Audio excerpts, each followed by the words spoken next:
Hey everyone, Maxine here. So today I'm going to be doing a review of Luke Skywalker's X-Wing fighter, set 75301.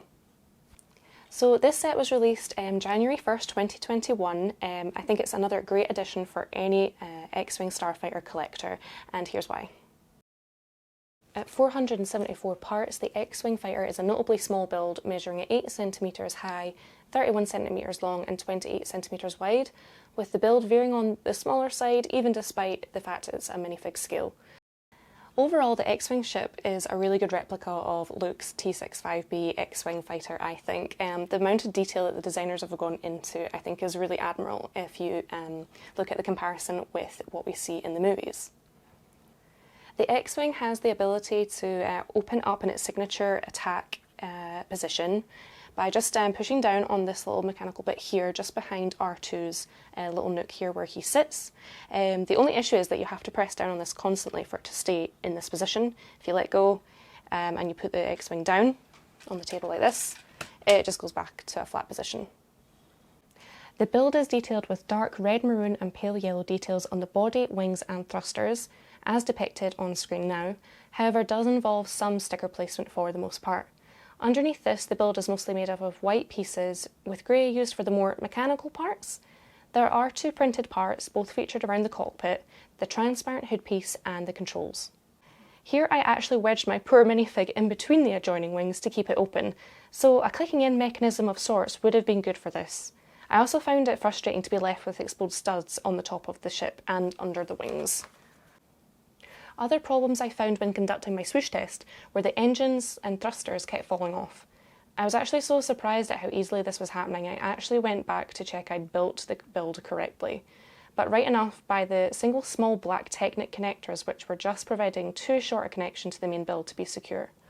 I also found landing to be a slightly fragile process, as the landing gear sometimes flipped or skewed the wrong way. But on that note, we are treated to 4 minifigs: Pilot Luke, General Dodonna, Princess Leia and R2-D2. So Pilot Luke, of course, is in his pilot uniform, as you can see here, for this set because he is the pilot for the X-Wing. With printed face on both sides for this reason, I suppose we can understand LEGO's reasoning for only including the pilot helmet headpiece and no hair, although he does come armed with his lightsaber, suggesting he won't always be in the cockpit. Suffice to say, the printed helmet and two-side torso make Luke suited and booted for his flight. So General Dodonna is an exclusive minifig for this set. He is the military leader for the rebellion, and it makes sense he's in this set because he is the one that basically gives the orders for all the rebels, including Luke, to fly off into the trench run in their starfighters. Again, with two alternative faces and two-sided torso and armed with a blaster, this fig doesn't disappoint.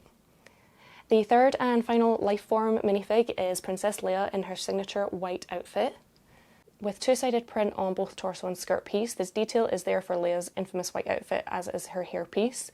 Leia also comes with two faces. One, I think, is an exasperated look aimed at a certain tall, dark and handsome smuggler. Leia is also armed with a blaster, so he better watch out. So last of the figs that we get is our favourite droid, R2-D2, a little cheeky R2-D2. So this minifig is in quite a few sets actually, but again in this one, LEGO haven't provided us with print on other side of R2-D2 as well, it's just on the front. So that's a little bit of a shame, but nonetheless it's great that he is in the build and there is a little nook for him in the starfighter too. And now we're going to do the swoosh test.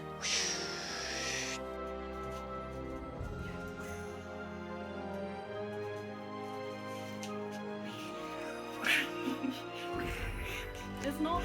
Oh, there it goes. No.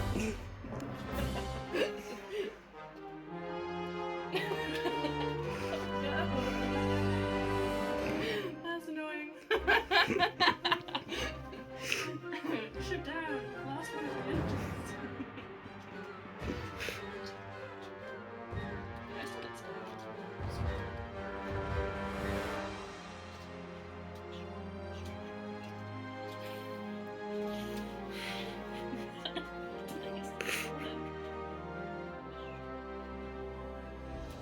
Test done. Partial fail. And now we're going to do the Pio Pio test, also known as the Maui test. Lastly, as the X-Wing came armed with red spring-loaded shooters on either wing, I put these to the test against my biggest minifig, Maui. By pushing pressure up at the back of these long red shooters, the laser can shoot with good speed and ferocity needed of a rebel.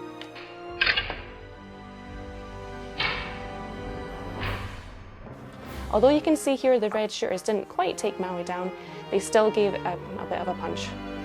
So overall, my kind of opinion of this set is that it is a really good set for any collector of the Star Wars series, especially X-Wing collectors, because obviously LEGO have brought out so many previously and they'll continue to do so.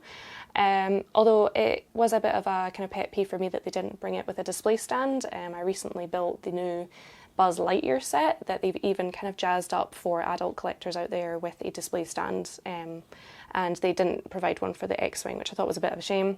As I said, the playability of it is a little bit kind of difficult, so a lot of parts kept falling off. As I said, you need to wedge something in between the wings to keep it open in its X-Wing signature attack kind of position, which is a shame.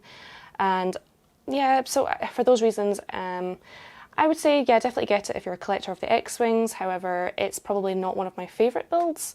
But for the price that I got it for £32 on sale in the UK. The retail price is £44.99 usually, which I think is decent. But yeah, if you're going to be let down by the things that I've outlined, then I would maybe wait for it to go on sale. But yeah, so that is my overall review of Luke's X-Wing Starfighter, so let me know what you think. Please like the video, comment with your comments whether you agree or disagree with mine, and please subscribe. Thank you!